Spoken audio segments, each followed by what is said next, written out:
Believe in Bigfoot? Dogman? Any cryptid? Are you skeptical? Curious about the supernatural, conspiracy theories, the unknown? Then come join us as we explore facts, tall tales, and encounters on Creatures and Curiosities.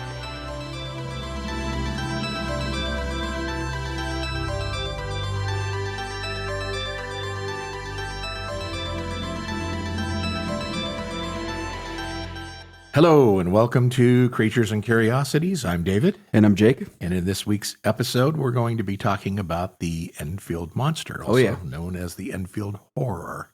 Before we get into it, though, Thanksgiving was great, wasn't it? Oh, yeah. I mean, lots of food. You made a good spread and everything was phenomenal. And lots of fun. Ate more than I should have, which is what you do. That's exactly what you do. Yeah. And then ate so much turkey, I fell asleep. Yeah.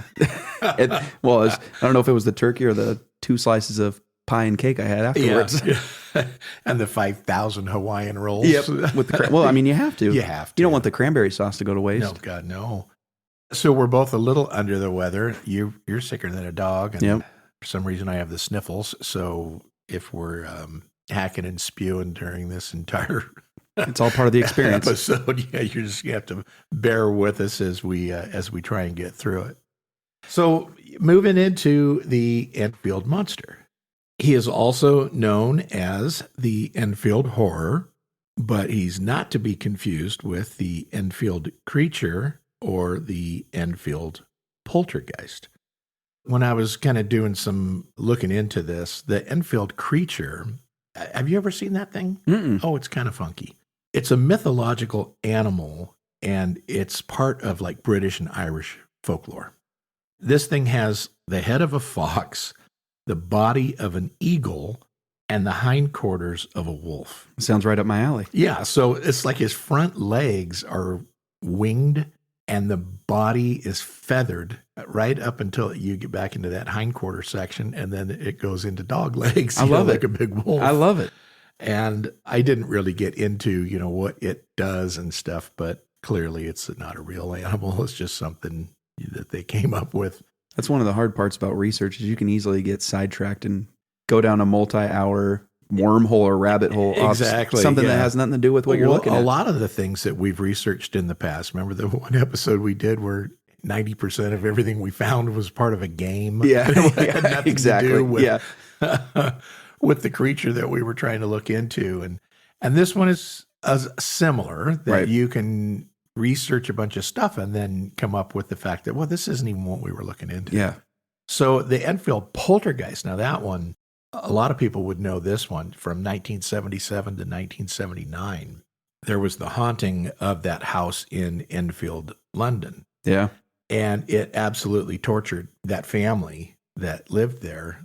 And then they made the movie The Conjuring 2. Yeah. And that was based on all the events that occurred in that house in London. Wasn't there another movie on that too called like The Enfield Haunting or I think so. Something like that? That was not too bad either. Yeah. I like The Conjuring better, but yeah, the Conjuring series is good. Right.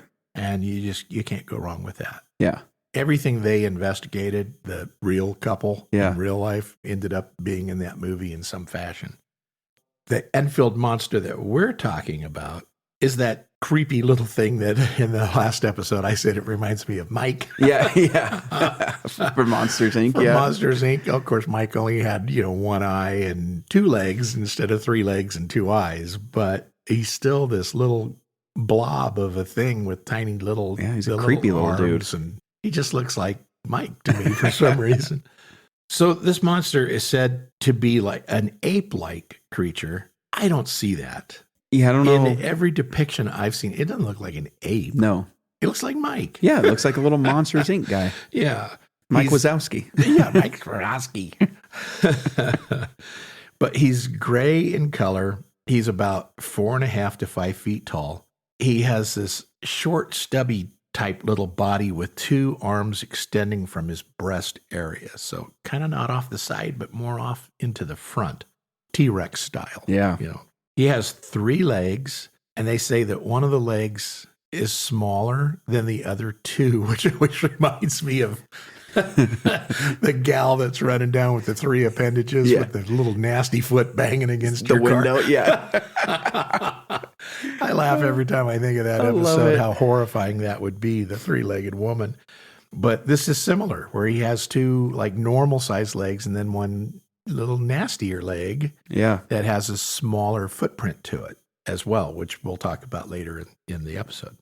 And he has two glowing pink or reddish eyes that are like the size of flashlights, which kind of reminds me of the Flatwoods Monster. Yep. That's exactly what I was thinking. That thing had those flashlight-sized Red eyes. red eyes. And they always have the red eyes. Yeah, and then kind of like Mothman. And I'm telling you, the red eyes is just a signature of cryptid. Yep. Which slash demons. Slash demons, right, exactly.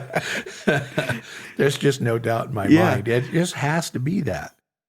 It's also said that it is able to leap long distances, great heights, and it's resistant to bullets. And that's the scariest part right there. That's the scary part. Apparently, you can't kill it. In one account, it was said to have like slimy skin and short little claws. I know in one description, it had claws on its feet. So I don't know if this particular description is referring to its feet or its hands, but nonetheless, it has claws. Yeah. Tracks that were left by the monster, the evidence of its existence, were similar to a dog's paw print, but it had 6 toe pads. And in one of the things that you read, it was either an officer or somebody made the comment that nothing has 6 toe pads, that all creatures have between 3 and 5, but nobody has 6. That's not necessarily the case because, a lot of cats are born with those 6 toes. Yeah. I've never actually looked. I think I had a cat at one point that had that 6th toe, and they look a little different, but I don't remember if it had 6 little pads under the paw or not. But one way or the other, I'm sure there's enough deformed or mutated animals that the possibility of 6 pads certainly exists out there. It's got to be. And even though they say, no, that doesn't exist in nature, I think it does. Yeah. And even if it doesn't, the Enfield Monster has it. So the Enfield Monster has 6 So pads. it does exist. So it's exactly right. So the Enfield Monster is located in the village of Enfield, which is in White County, Illinois. That particular area is located in the southeast portion of the state. And Enfield is known to be this small farming community. It's only like 1.19, I think it is, square miles, with a population now of about 794 people. But in 73, when this thing was first sighted, there were about 750 people. It really jumped up in It population. really jumped there. up. Well, and so the funny part is I looked at the census, and like in 2010, it got down to like 580 people. It's my kind of town. So maybe the Enfield Monster took some people with him. You never know. And then they repopulated and got back up to 790 some odd people. But there was a big shift of about 200 people from 73 to current. A lot of people went away and then they came back. Could have been, kids going to college and then came back home, or they were abducted. Or they were by the Enfield Monster. Who knows? Yeah. Okay, well, getting into the origin of the Enfield Monster and its first appearance. On April 25th, 1973, 10-year-old boy by the name of Greg Garrett claims that he was attacked by a monster while he was playing in his backyard. Garrett described this beast as having 3 legs, gray in color, slimy skin, short arms coming out of its chest with claws, and huge pink glowing eyes. Garrett said the creature stomped on his feet with its 3 clawed, foot-like appendages, tearing his tennis shoes to shreds. There was also some indication that it tore his clothing as well. In multiple different scenarios of this, one, it's hard to say if this thing actually attacked him or was just running toward him or running away from him when it ended up stepping on his feet. I don't know that it came over and did a tap dance on his shoes, per se, but there's a varying account of, was it running by him and stepped on his feet accidentally, or did it come over and actually stomp on this kid's feet? But nonetheless, it tore his shoes up. Yeah. So it had to have some significant claws to tear tennis shoes because they're pretty rugged. Right. or at least all the tennis shoes I've had. Yeah. They're all like canvas made or leather made. Well, especially back in the 70s, I don't think they had all the weird materials that we use now, Yeah, and if he was wearing Ked's Flyers, you could run faster and jump higher. Yeah, so that thing has to be strong. It has to be strong in order to take those Keds out. But Garrett kind of loses his mind. I mean, what 10-year-old wouldn't? You're staring at Mike Grabowski that just ran over and stomped on your feet and tore your shoes. I know adults that would panic at that. How would you not? Yeah, I'd probably freak out if I saw some. It's terrifying. Yeah. So he runs into the house, crying hysterically. Naturally. Yep. And he tries to tell his parents, hey, I was just attacked by a monster. And look at my shoes. They're torn to shreds. And his clothing, were torn. And understandably shaken by their son's hysteria and his torn shoes, because, it kind of lends some credibility to the fact that something happened. Yeah. They try to calm him down and make some sense of this monster story. But before they can fully process what this kid is telling them, the night's strange events were far from over. Yeah. Because then it gets into more of a story of the Enfield Monster and what actually gave it notoriety. So a half hour passes after this incident occurs. A guy by the name of Henry McDaniel, who was Garrett's neighbor, and his family had a face-to-face encounter with the Enfield Monster as well. It was about 9:30 in the evening when the McDaniels returned home, him and his wife, to find two of their children, Henry Jr. and Lil, in just a state of terror. And they told their parents that this, quote, thing, end quote, had tried to break into the house through the door and then through a window-mounted air conditioning system. And while telling their parents what happened, all of them heard scratching noises coming from the front door. Kind of terrifying. Oh, yeah. I mean, imagine your kids telling you this wild story about a creature trying to break into the home, and as you're listening to this, scratching at the door. All of a sudden, you got scratching noises coming. I think that give you the chills. I'm pulling my pistol for sure before I go to the door. Absolutely. So assuming that it was just a stray animal, because monsters don't exist. Right, of course not. Henry goes to the front door and yanks it open. Like in the horror movies when they walk up to a closet because they heard a noise and they yank it open. And they smash the clothes back really quick. Yeah. Like the demon's going to be terrified that they go, oh, you got me. So that's what I picture here is he swings that door open as fast as he can, like he's going to scare something off. Of course, if it's a grizzly or something, it's just going to jump on him and kill him. Or a monster.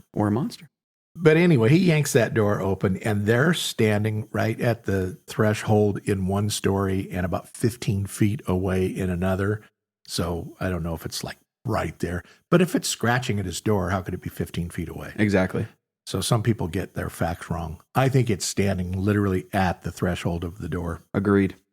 There's this red-eyed monster that had terrified his children and attacked the kid next door less than an hour before. So McDaniel backs away from this entity completely in horror. He slams the door. He runs to a nearby closet to get a flashlight and a .22 pistol. So smart man. Would have done the same thing? Yeah. I wouldn't have gotten a .22. I would have. It was been a 9mm, but still. 9 or a 44 mag or something. But maybe it's all he's got is a .22 pistol. So he goes and he cuts it. And while his family is still in shock at what they saw, because they saw this Mike Grabowski standing at their door, and they're standing there waiting for, like, what's Dad going to do kind of thing. And so he returns to the door, throws it back open, and there it is. It's still standing there. Yeah. So it didn't even scare it away. And now, of course, McDaniel, does what any sensible exactly father would do to protect his family. He opens fire on this creature. Yep.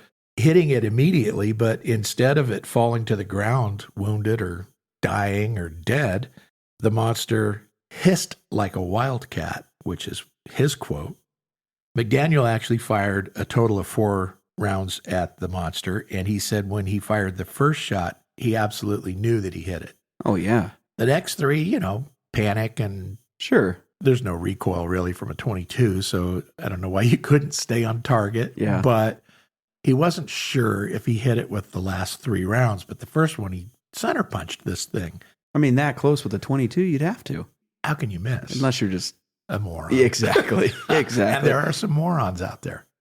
So McDaniel claimed that the monster then tore off, covering an area of about 50 to 75 feet in a series of 3 leaps before disappearing into the brush. And he lives over by the L&N Railroad embankment, which was out in front of his house. And he says this thing just shoots off the porch, 3 leaps, he's gone. So 75 feet in 3. That's huge. In 3 bounding leaps that's a jump. Yeah. McDaniel immediately calls the local authority there. And when the state troopers end up arriving at the scene, they did find evidence of the encounter. There was a series of fresh scratches in the siding of the McDaniels' home and dog-like prints in the yard. The prints were unusual in the fact that they had these 6 toe pads on them and long claw markings. 2 of the footprints were about 4 inches wide, but that's a significantly large paw. Oh, yeah. Most dog prints are only a couple inches, right? Yeah. Unless they're big dogs. But these things are 4 inches wide, and then the third one being smaller. So that third appendage was the little nasty deformed foot or what? Like the 3-legged woman had. Yeah. So the fact is that these prints actually represented what they believed was a 3-footed animal. The troopers were puzzled at the fact that what they had seen couldn't be made by anything that they were currently aware of. Like no normal animal, a wolf or a bear or a cat or whatever. In their opinion, nothing natural could have made the prints that they saw. And, most cops are trained as professional observers. Exactly. And I would think that, and of course, this might be more of a stretch, but at least one guy on scene has to be some kind of a hunter or have hunted in his life. Yeah, you would think so. On top of his training as a police officer to have some knowledge of footprints for animals. I mean, when it comes to hunting. I mean, not that everybody knows everything about tracks, but most people do. I mean, like if you're out walking in the snow and you see hoof marks, you can assume it's a deer, it's an elk, it's some antelope Yeah. And then if you see big paw prints, it's a bear or a grizzly, or it looks like a wolf print, or it looks like a cat print. But when you see 2 prints that are 4 inches wide and one that's not, and it clearly is walking on 3 legs, then you're either dealing with an entity that you have never seen before, or you're dealing with like a mutated animal. Yeah. Maybe it got hit by a car a long time ago. It lost its front leg, and the other one got atrophied, so that's why it's little. like the guy in Scary Movie. Exactly. With the little hand in the My mash germs. So I don't know. But the bottom line is, even the cops that were out there realized this is not something that we've ever seen before. Right. So McDaniel describes this creature to the police, and his description, according to their police report, which you can actually look at these police reports. That was the cool thing, is a lot of things there's no evidence of. The case of the gnome that we talked about, the Porterville gnome. Yeah. We never saw an actual police report on it, and it's probably been archived or thrown away or whatever by Exactly, now. yeah. These are actually still available, and so you can read them for yourself. But McDaniel says, quote, it had 3 legs on it, a short body, 2 little short arms coming out of its breast area, and 2 pink eyes as big as flashlights. It stood 4.5 feet tall and was grayish colored.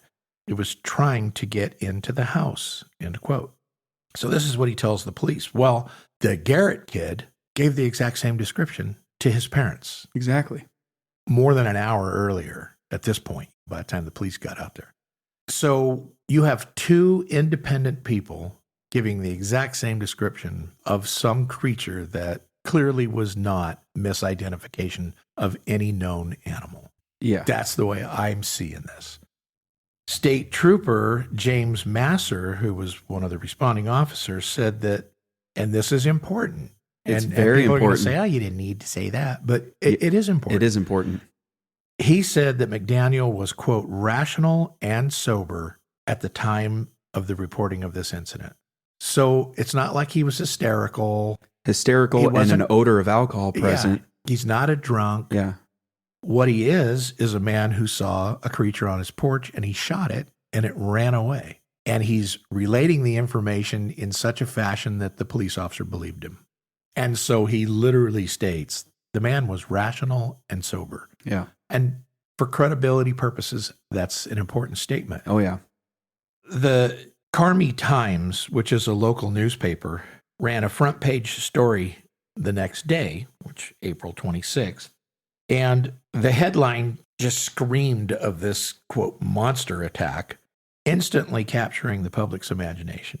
And as this story gained traction, it was picked up by wire services and soon made its way into newspapers all across the state of Illinois and beyond. Rightfully so. And so, I mean, this is national news. Yeah. There's a monster. As well it should be. Absolutely. You got a monster on the loose that is immune to gunfire and is attacking children, whether accident or on purpose. It's horrifying. Yeah. It doesn't end there, though. He has a second incident that occurs on May 6th. McDaniel was trying to go to bed, and he's awakened early morning hours, and from what I remember, it was about 3 a.m., by the howling of neighborhood dogs. So McDaniel jumps up out of bed, grabs his firearm, and, heads to the front door. And, of course, he's nervous to even open it because he's probably thinking, hey, this thing came back. Yeah. Dogs are going nuts. And I didn't phase it last time I shot it, so what am I going to do now? So what am I going to do? I'm going to shoot it again, but I'm still. going to yank that door open as fast as I can and hope it scares it away. This time, though, his encounter wasn't a close quarter encounter. He's actually able to watch this thing as the monster is walking the trestle of the railroad track that was close to his home. I know a lot of people would say, well, how did he see it? So it's obviously a moonlit night. And he sees the silhouette of the monster, but he's already seen this monster, so he knows it's the same one. It's like a stooped over Mike Grabowski walking down the tracks at night, and he can see it, in the warm glow of the moonlight. And he says, literally, quote, I saw something moving out on the railroad tracks, and there it stood. I didn't shoot at it or anything. It started on down the railroad track, and it wasn't in a hurry or anything. End quote. So McDaniel immediately calls the radio station WWKI and reports that I've seen this monster again. It's still here. So that kind of spawns a media frenzy. Absolutely. You could say. Everybody's totally interested in this Enfield horror story that's going on. And as people are listening to their radios and watching television and reading newspaper articles and stuff that are all coming out on this thing, they all start heading to Enfield. Let's face it. The bottom line is, you've got everybody and their brother wants to get a glimpse of this Enfield monster. You'd be a fool not to. You'd be a fool not to. Yeah. We'd do it. Yeah. How could you not justify wanting to see something terrifying like that? A real life monster. A real life monster. Yeah. And I mean, a lot of people would say, nope, I don't want to go. I'd be the first one out there. Oh, yeah.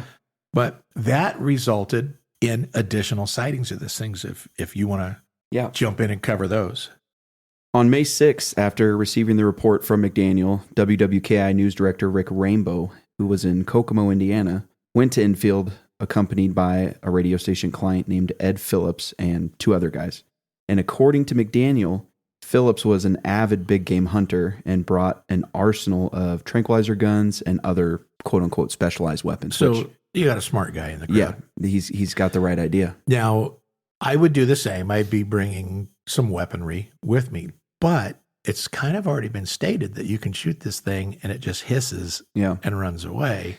So I don't know what good weapons would do, but it does give you a false sense of security to know.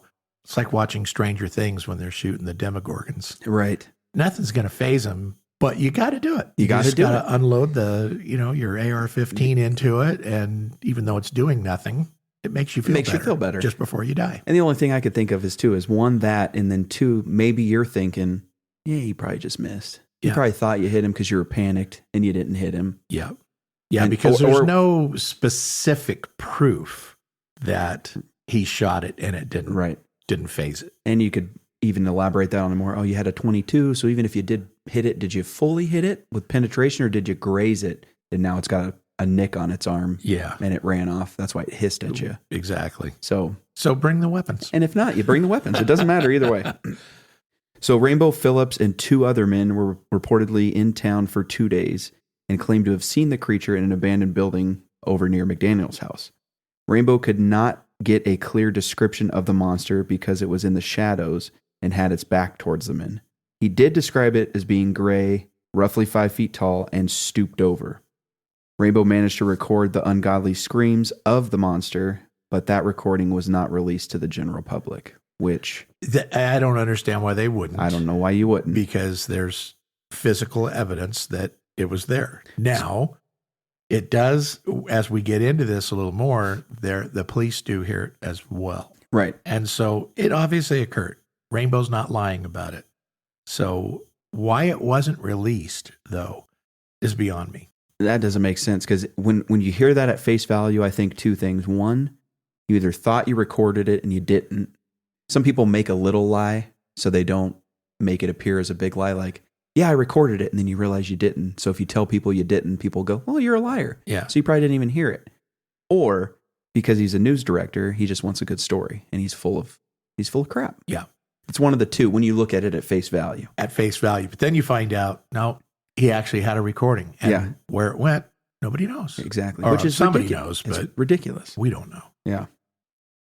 World-renowned cryptozoologist Lauren Coleman, who heard the creature's cries for himself, investigated the case and said, quote, I traveled to Enfield, interviewed the witnesses, looked at the siding of the house the Enfield monster had damaged, heard some strange screeching, banshee-like sounds, and walked away bewildered, end quote. And so there it is. There's another witness. Yep. So he not only goes out and confirms what the police saw with the scratch marks and all that at the scene of the McDaniel house, but he actually hears this thing screaming as well. Yeah. So that lends credibility to Rainbows having a recording of this thing screeching. Exactly. Because this guy heard it personally. Yeah. Not the tape, but in real life. And not only that, the monster's cries were heard by others over the next several days near the railroad tracks, but it was never seen during those. So it's out there. Exactly. You have not only those 2 people and his crew, but you have different people at other times hearing the same thing. Right.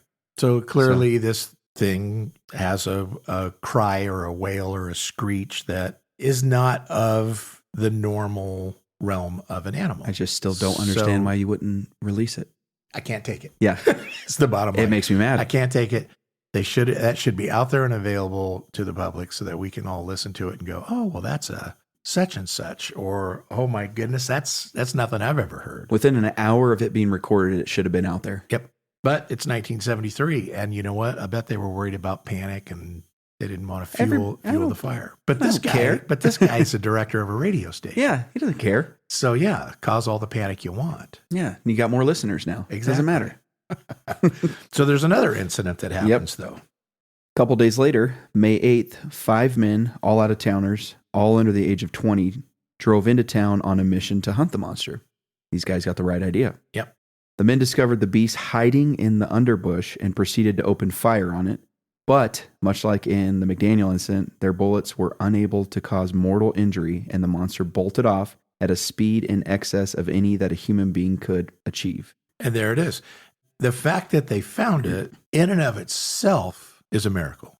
Absolutely. Because, a lot of people will say, oh, there's a mountain lion out off of such and such a road. And then you go out there and you never find it. No. It's hiding or it's left the area or whatever. That's why most people hunt them with dogs. Yeah, because of how hard they are to find. And so you got this monster is hanging out in the area. Yeah. And it's now been spotted by McDaniel, the Garrett kid, the 5 guys that come out there to hunt it, and a radio director with 3 other men. Yeah. So you have multiple witnesses to this thing's existence. And yet, as we get into the podcast, you're going to see how people are going to come up with all kinds of crazy ideas as to what it was. Of course. And the bottom line is, it was the Enfield monster. Yeah. I always hate, why do they have to do that? I don't know. Just let it be what it is. People ought to be imprisoned. Two of the hunters, Mike Mogul and Roger Tappy, both from Elwood, Indiana, swore that they had witnessed a, quote, gray monkey, end quote, quickly move through the underbush. 4 of them fired at it, and 2 of them claimed they knew they hit it. And, I think that's where they come up with the ape-like thing, because it is this little blob that's like hunched over. Yeah, like a chimp would be. Yeah. So I was thinking the same as, because I know earlier I said, I don't know why they come up with ape-like creature, because all the depictions of it is like that little blobby Mike Grabowski character. Yeah. But if it's gray and hunched over, I mean, that could look like a silverback or something, or a chimp. And it's clearly moving through the brush. Yeah. So it's not like it's standing on your porch and you get a good look at it. Right. Yeah. Getting a great glimpse of it. So, yeah, it makes sense to me. It's harder to see it, too, when you're just looking down iron sights, too. Right. You're trying to pop it. Exactly. So the White County Sheriff's Office received a report of gunshots and responded to the scene. All 5 men were arrested and ultimately charged with hunting violations. The sheriff and the hearing judge dismissed the reports of this, quote, monster hunting expedition, end quote, and said that they were just, quote, out drinking and raising hell, end quote. In my opinion, the sheriff is downplaying it. The judge is downplaying it. Right. These guys they drove to a community they don't live in with weapons to hunt this thing. But I know that the sheriff himself was pretty much getting perturbed that his community was being overrun by monster hunters. Yeah. Basically, is really what it boils down to. And we'd have been there too. Oh, yeah. Well, because I'm sure with that comes more crime. Of course. Knuckleheads out there, people causing the scene. And they're all, out there drinking beer and causing a ruckus. Freaking out, causing panic. So, yeah, it's understandable that he's mad, but at the same time, yeah, let's not dismiss it or lie about it.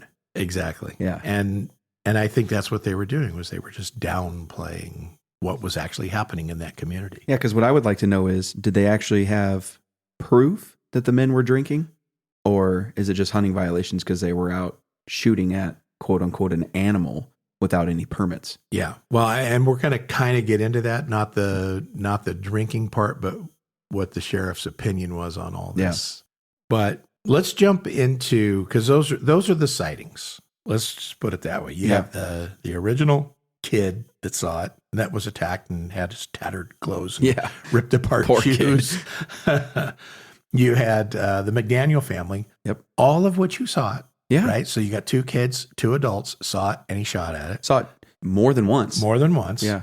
You got the radio director and his 3 friends. Mm-hmm. And then you got 5 guys that all witnessed it, and 4 of them shot at it. Yeah. So you have a lot of witnesses to this, even though it seems like there's not a whole lot of accounting to. Yeah. People would say, well, that's not many sightings, but it was a lot of people saw it, and then a lot of people heard it and didn't see it. And at different times and gave the same descriptions. Yeah. So it's there. Yeah. I don't care There's how no you doubt. slice it. So the aftermath of this, when the news of this Enfield monster hit the airwaves and the papers to the extent that it was almost ridiculous, the little quiet town of Enfield found itself in the center of this big media circus. You had reporters from the local networks, you had reporters from national news outlets, all just converging on this little community, knocking on people's doors. Basically harassing the entire community. Did you see this monster? Yep. So they're trying to interview anybody that they can get and actually hope to catch a glimpse of this creature themselves and get it on the news channels. You know how they want to be the first to report. Oh, yeah, absolutely. So they're almost terrorizing this community with interviews. McDaniel's second sighting, the one where he saw it on the train trestle, that one reignited interest in the case to the point where now you got people from all over Illinois and probably other states heading there armed to the teeth to hunt this thing. Let's face it, if you were the first person to actually capture, kill, because I don't think photographic evidence or personal sightings or audio recordings is good enough today. Right? Everybody's going to tell you it's AI. Right. Or, that was just a wolf and you slowed the tape down to make it sound like a growl, or they're always going to tell you you're a nut. Yep. But if you were the first person to cap one, I think if you shot like a dog man and it wasn't a demon like we think it is, that it's some other entity that you can kill. Yeah.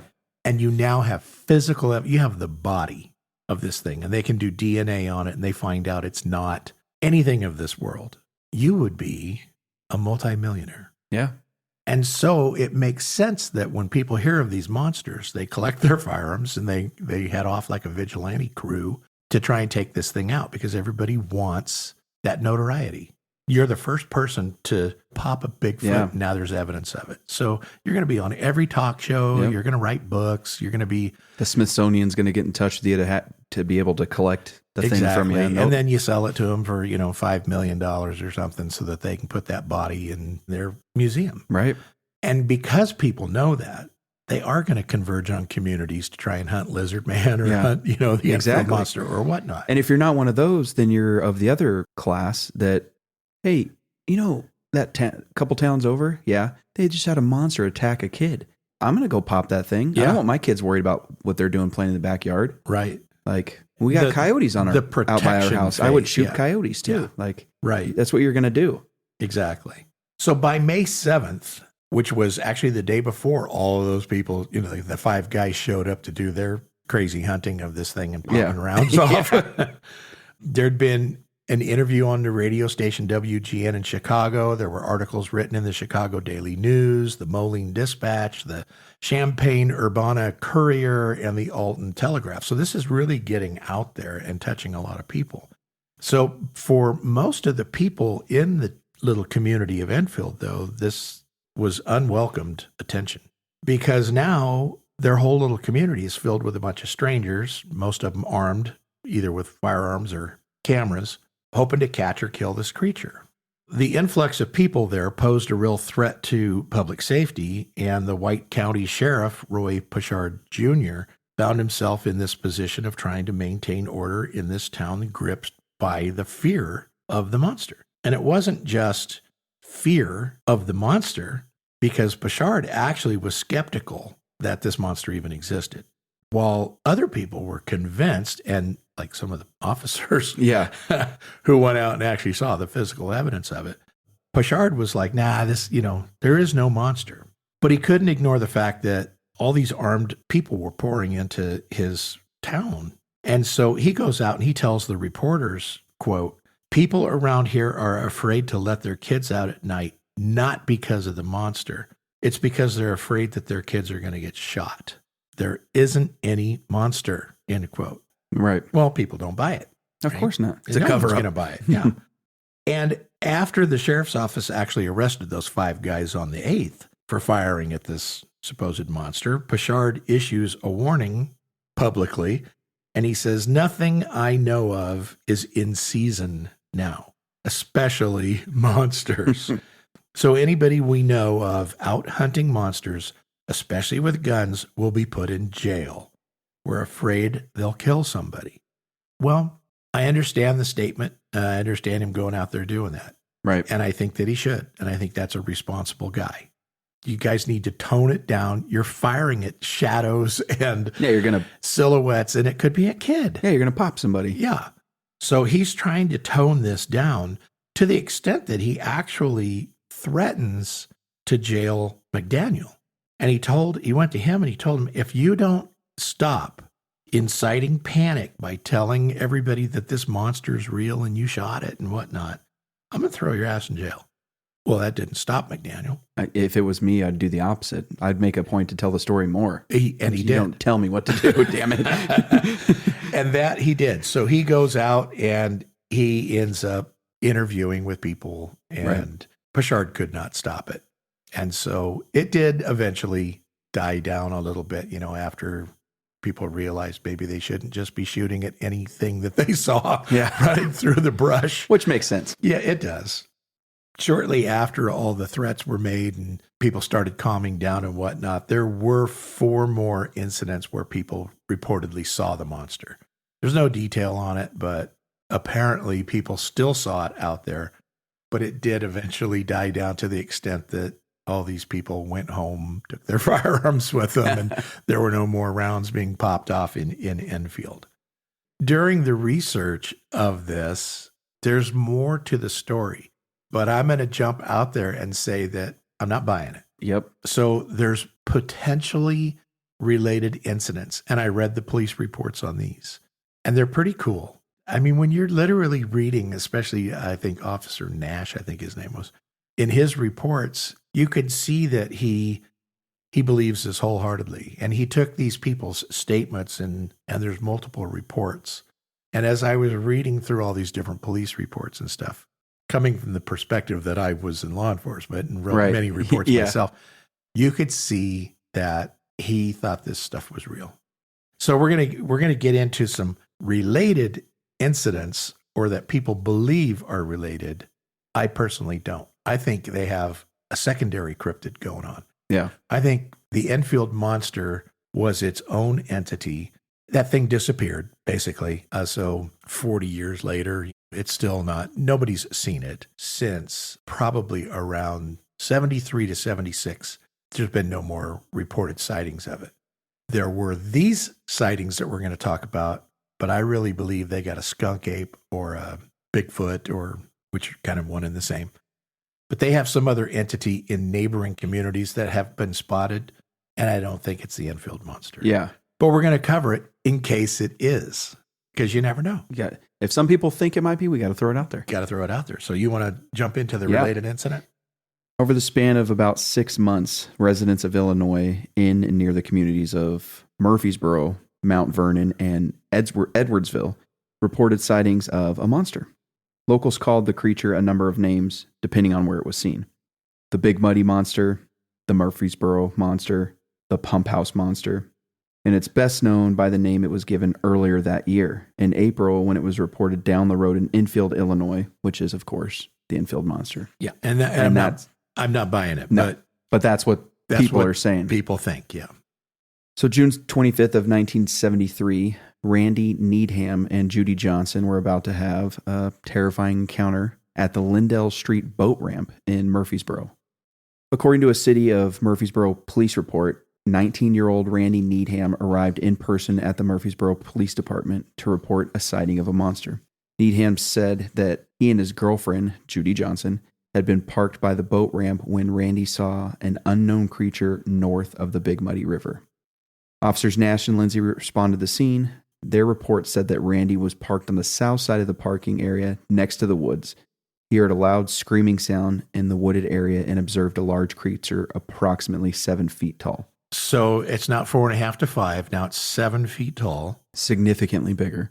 And the screams that they're hearing were described as like screeching, shrilled type screams, which kind of, I guess, could match the Enfield Monster, because it screamed and hissed and did things too. But clearly the physical stature on this is quite significantly different. It's way different, yeah. Yeah. The creature appeared to have light-colored hair matted with mud. The creature was walking on 2 legs and was proceeding towards his car. The creature continued the screaming, changing tones, and proceeding toward the car. So Randy then left the area and drove straight to MPD. Yeah, and I'm sure he left in a total panic. Oh, of course. And if you saw this creature coming at you, I don't think this is the Mike Grabowski creature. Right. Right? This thing is covered in hair, first off, whereas the other one was more blobby or more slimy. Yeah. So this has that matted fur with mud, which to me would indicate more like your basic. Yeah, because the hair's longer if it's getting matted with mud. All the different swamp monsters that you know we've covered some, and there's way more out there, but it's more of a Bigfoot style creature. They're 7-8 feet tall. They live in swamps. They're always covered in mud or bipedal. Like moss and stuff mixes in with that long hair, bipedal, and those screams are unmistakable. And no third gimpy leg. No third gimpy leg, right. So I don't think it's the same one, but we'll move on. Judy also said she heard the monster's cry, but didn't see it since she was inside the car and it was very dark out. However, both Judy and Randy agreed that no human would be able to make a howl as loud as the one they heard. Bigfoots. Yeah. I mean, you can hear those things miles away. Pretty straightforward. Yeah. The officers investigated near the riverbank and found 12-inch tracks in the mud from feet that had sunk 3 to 4 inches into the muck, sometimes 3 feet apart. So physical evidence at the scene. The Yep. kid goes and he tells them what happened. They go out there and they find the tracks heading right towards where he was parked. Which are significantly bigger tracks. Yeah. Than the little 4-inch wide Yeah. Enfield Monster track. And Again, they describe these as feet. feet, not paws. Exactly. Yeah. The officers left the scene to get boots, which would allow them to investigate more thoroughly, and return with Deputy Sheriff Scott and Randy. They found more tracks, and while Officer Lindsay returned to his squad car to get a camera to photograph the tracks, Scott, Nash, and Randy bent over to examine a track in the mud. Now, according to the report, while the officers and Randy were inspecting the tracks, a loud, shrill scream came from the wooded area to the southeast near the river and seemed to be approximately 100 yards away. And Randy immediately stated that it was the creature. So now you have everybody hearing it, not just Officers on scene. So Yep. you have a police officer, you have a deputy sheriff, and Randy. Yeah. And the other guy went to his car, but nonetheless, you have 3 peace officers out there. Yeah. So Officer Nash would later say, quote, "I was leaning over when there was the most incredible shriek I've ever heard. It was in those bushes. That was no bobcat or screech owl, and we hightailed it out of there," end quote. Okay, so, So- you got a cop who says, "We're out of here." Yeah.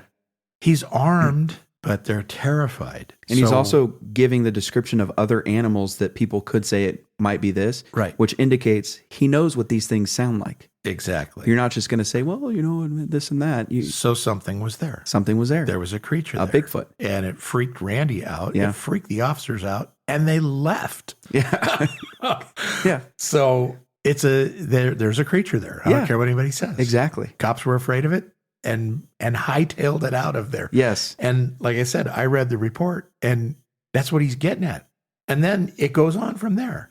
Officer Nash, Deputy Scott, and Randy retreated out of the wooded area and back to the squad car and advised Officer Lindsay what had occurred and requested Sergeant Tincher to come to the scene to photograph the tracks. Yeah, so they're terrified. They want to get And now their they want to Sarge super out there. Yeah, exactly.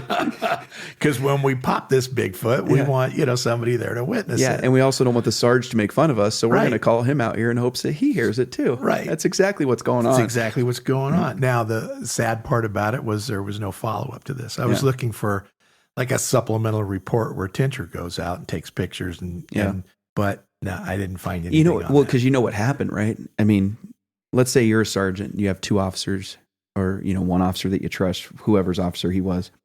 You got a guy you trust coming to you, giving you this story and being like, "So can you come out there?" And you're like, "No, no, I'm not coming. if you, I know you, if you decided it was time to hightail it out of there, Yeah, there's no reason for both of us to get killed. right. This is dumb. Yeah, We'll just mark it off as yeah. So it just went by Yeah, the wayside yeah. as a call complete. closed Call it good, investigation. exactly.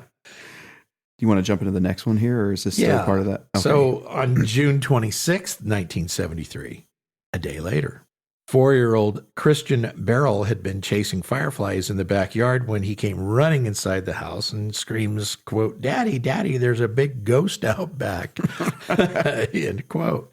So Christian's parents didn't think anything of it and brushed it off. People never want to believe their kids when there's a monster. It's kind of like every TV show that's ever been on, every horror show. Single one. Whether it's Jurassic Park where the kid's looking out the window and there's a dinosaur in the backyard, Yeah. licking out of the pool. Yeah, exactly. And they try and tell their parents and they're like, "Go to bed." Yep. Nobody ever believes these children when they see boogeymen and the Babadook Yeah. and all the different things that children try and report, and the parents brush them off. No. Well, they did the same thing to this kid. And what you should be doing is getting the Bible, walking in there with Yeah, your kid and yeah. saying some prayers. Yeah. Banishing that thing out of your house. Exactly. So 10 minutes later, at the Ray family's neighboring property, Cheryl Ray and her boyfriend, Randy Creeth, they end up having an encounter. And again, another police report.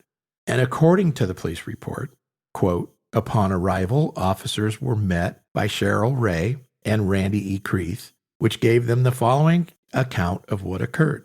Randy and Cheryl were sitting on the patio talking when they observed something moving around a patch of small trees in the field behind 37 Westwood Lane. Both Randy and Cheryl watched and observed a large creature walk out of the patch of trees near the edge of the yard and then turn around and walk back into the field." That's like Bigfoot kind of stuff. Oh, yeah. They come out, They realize they're being seen, so they hightail it and retreat. The creature was described as 7 to 8 feet tall, weighing 300 to 350 pounds, pale, dirty, white, or cream colored, and standing on 2 feet. Kind of like the Alabama white thing. Yep. Creeth stated that he walked toward it, and he got approximately 30 to 40 feet from it. Creeth also stated that it had a musky odor to it, end quote. So that was literally written in the police report. Bigfoot sighting. It's a Bigfoot sighting. It's a Bigfoot sighting. It's not the Enfield Monster. No. It's not a little blobby creature with arms coming out of its chest with 3 legs. Right. This is a Bigfoot. So the police report goes on to detail how and I find this part fascinating because we've had this too in another case that we covered. This private tracking dog, this 90-pound German Shepherd named Reb, was brought in to track the creature, and the dog followed the monster's scent, hesitating to sniff the surrounding whenever it detected a black slime the creature left behind. Flatwoods Monster, remember? Left the black stuff that somebody wrote off as motor oil. Mm-hmm. But that freaked everybody out at the scene. There. Yeah. This thing's leaving black slime, and the dog does not like this slime. So Reb tracked this scent to an old abandoned barn. And the dog's handler called Officer Nash. Poor Nash. This guy's probably got nightmares for the rest of his life, right?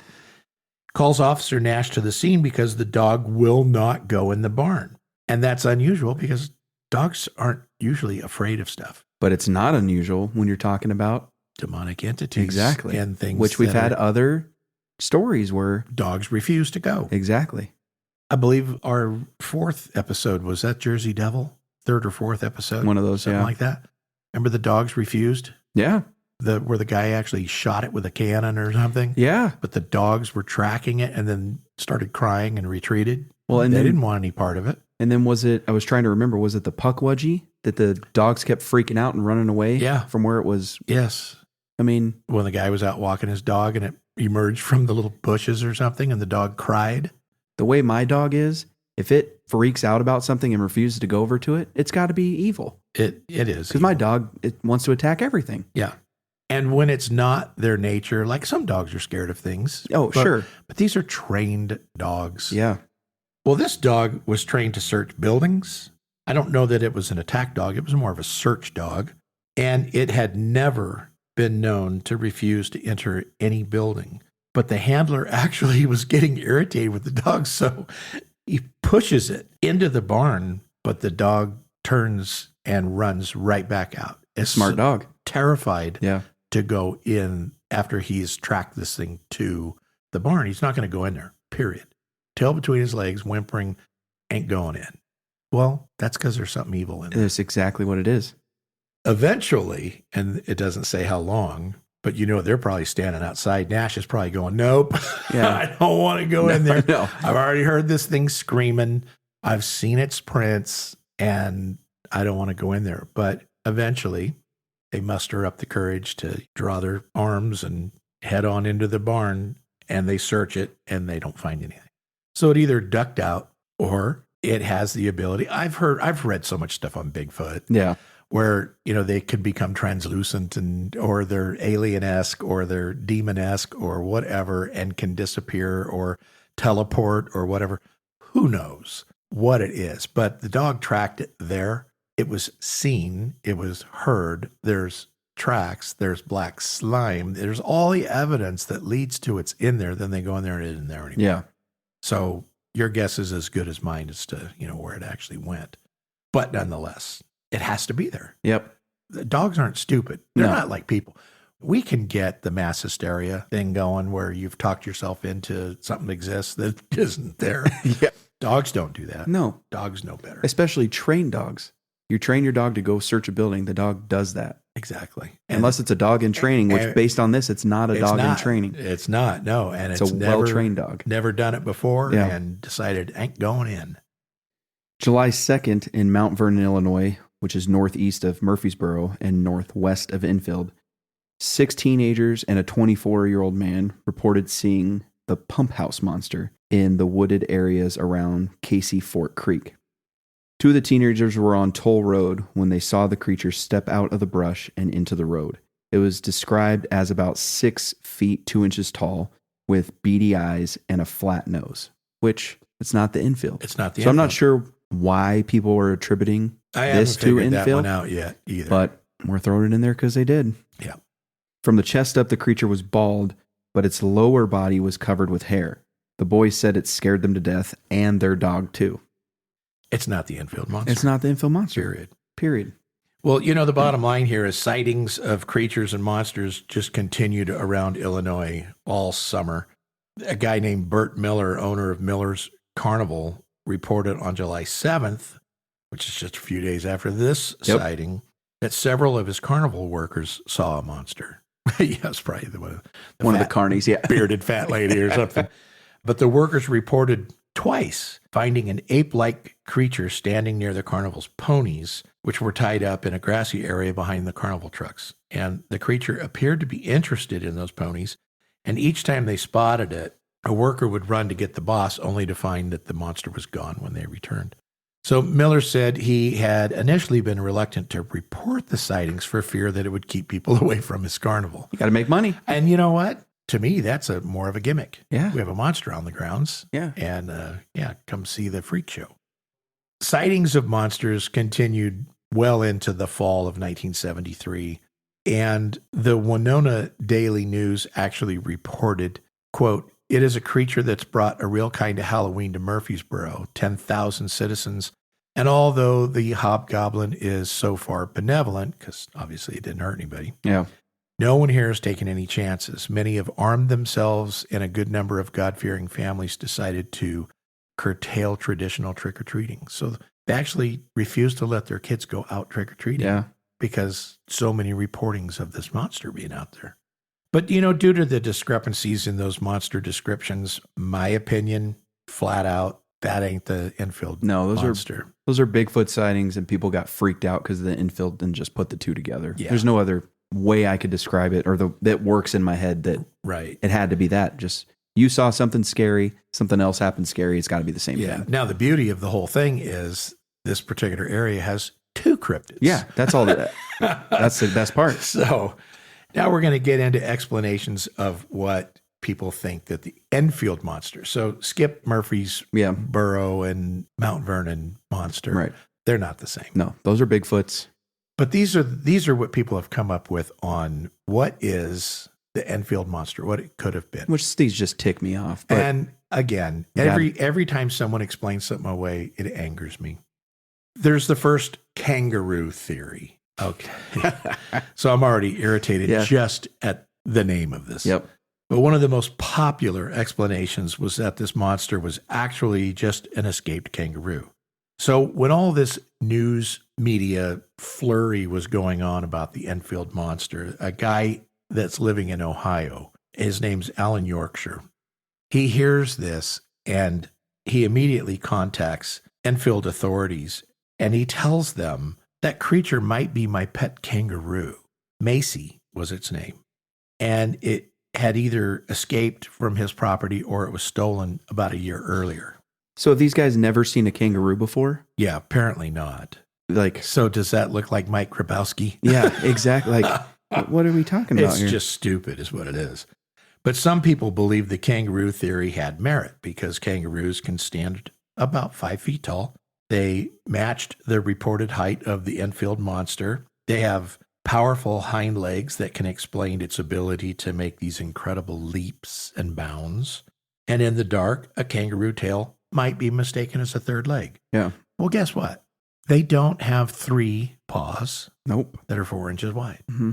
And this thing left tracks in the mud that were witnessed by people. It's also scratching the side of someone's home and tore up a kid's shoes. And the guy saw it face to face. And they can't say it's a kangaroo? Yeah. What moron. To give them some credit, though, kangaroos are known to wear level 4 plates, which would explain, not being able to be shot. I guess so. All the kangaroos run around in tactical gear. Exactly. So it makes sense, I guess. Well, and they are, soldiers of Australia running around punching the hell out of people. It makes sense. It's just outlandish. It is outlandish. And there's one major problem with this explanation. McDaniel rejected the whole theory of a kangaroo because he said, hey, I used to own a kangaroo. he was serving in the military in Australia and had a pet kangaroo for a while. And so his thing was, this ain't no kangaroo. He pointed out that kangaroos have narrow faces and leave distinctive claw marks in their tracks, neither of which matched anything that he saw. There you go.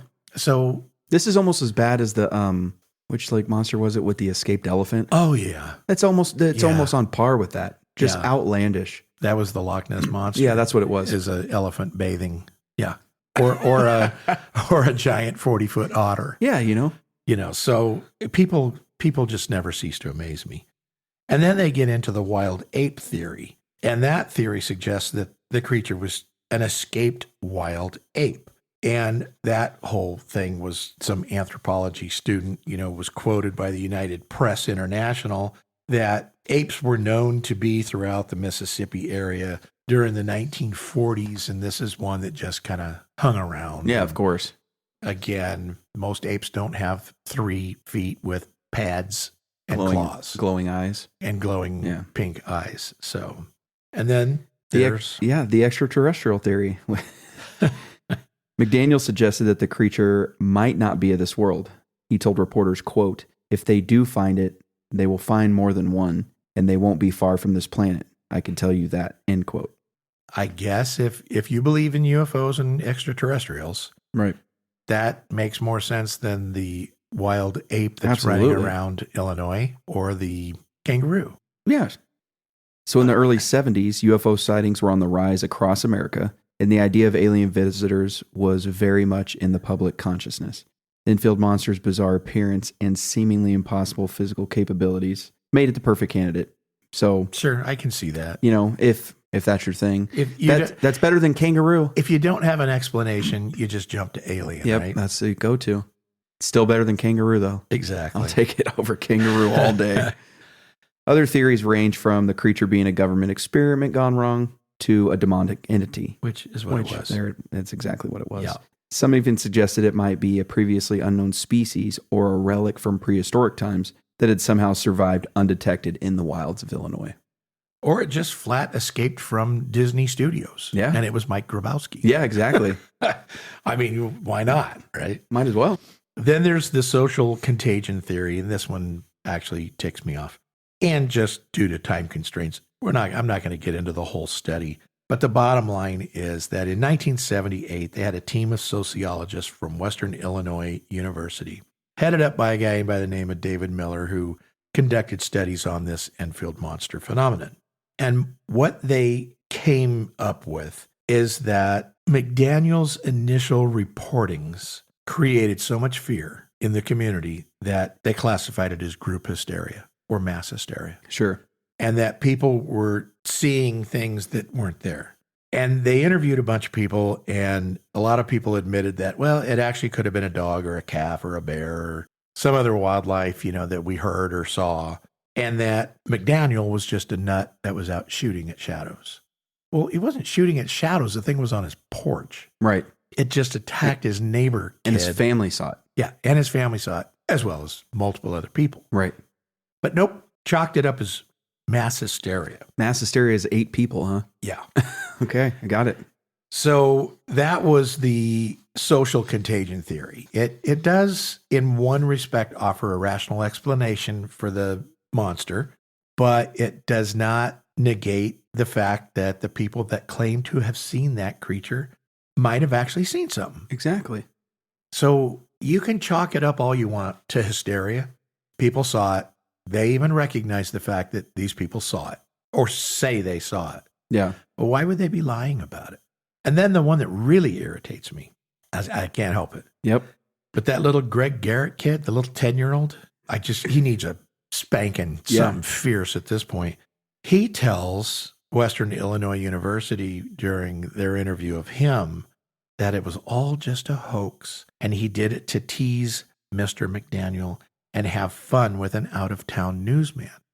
Well, that's bunk. Yeah. He's a liar. He saw it before He saw McDaniel. it before McDaniel. And then McDaniel saw it. Was hysterical, reported it to his parents, who saw that his shoes had been torn apart. Yep. He had no idea that McDaniel was going to see it and shoot it. This was a whole half hour earlier. Yeah. He didn't run next door and say, Mr. McDaniel, there's a monster running around. And he didn't know that a news company was coming to town. Exactly. That McDaniel, when he reported it, that the guy would show up on May 8th, days later. So this kid was afraid that people were going to classify him as a lunatic. Yeah. Or he was afraid of a whooping. Or he was afraid of because the sheriff threatened McDaniel to Yeah. recant his stuff. So he probably said Yeah. to the parents, you better tell that boy to knock it off with that. And so the dad was probably like, if you don't knock it off, the sheriff's going to Yeah. be down on us. So now he's lying. So now he's like, Cover well, I it don't up. want to get a spanking or get in trouble. So Because logistically, this just flat does not work No. out. No. There was no reason to tease Mr. McDaniel when Mr. McDaniel didn't even know about the monster until he shot it. now if if McDaniel reported it first and then the kid came out and said, I saw it too, Yes. that would be one thing. Right. Then I could say, okay, yeah, I'll buy that. You were teasing him. Right. But Greg saw it first Right. and didn't tell Mr. McDaniel. So it's bunk. Yeah. He's a lying little sack. and I think he should be punished Yeah, he accordingly. should. Yep. I don't even know how old he would be now. He was 10 years old in 73. Wow. Okay. So he's up there. He's almost my age. Yeah. Yeah. And I hope he's in prison for perjury. Yeah, exactly. So Mr. Garrett, if you're out there, knock it off. Yeah. Just admit You know that- you saw it. Yeah, you saw it. No one's going to think you're a nut. Well, that's not necessarily true, but don't lie just because. I'd rather be a nut than a liar. Me too. Yeah. Jeez. So that's pretty much it. That's a wrap on the Enfield Monster and our take on it. He existed. Yeah. He's gone now. He hasn't been seen since. Maybe one of those drunk hunters popped him and he died in the woods somewhere. Yeah, he could just be rotting away as a blob. So who knows where he went and what he actually was. But too many people saw it, too many people witnessed it, and police saw evidence at the scene. It had to exist. Yep. It was there.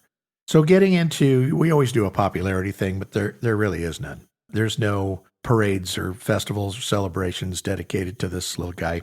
But he is featured in some books on cryptid. I know there's one specifically on him, the Yeah. Enfield Monster. Of course, it's, just like we're doing. He's been discussed on podcasts and he's in trading cards and stuff. But there really is no community event. They don't have a statue for him. Yeah, that celebrates. Which they should. his I think they should. I think it'd be cool to have that little gimp leg on a statue out there in the middle of a little square. town of 794 people. Yeah.